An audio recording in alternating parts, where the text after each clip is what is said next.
يفهم غلط بس. المرأة المصرية أو المرأة، أنا بحب البنات جدا. بعد عقد قران الفنانة مي عز الدين، تعرض أحمد تيمور لجدل كبير.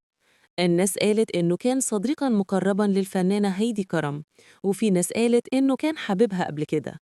الكل نصحه وقالوا خلي بالك من مي عز الدين، احترمها وما تجرحش قلبها ولا تكسره. لكن الموضوع زاد لما أحمد تيمور نشر فيديو مؤخراً وقال فيه: أنا على المستوى الشخصي بحب، يعني من غير ما حد يفهم غلط بس، المرأة المصرية أو المرأة، أنا بحب البنات جدا. أنا بحب كل البنات عموماً، أنا على المستوى الشخصي بحب. الكلام ده خلى الناس تشك فيه أكتر، وواجه هجوماً شديداً من المتابعين، وكتير علوله خلي مي عز الدين في عينيك وحافظ عليها كويس.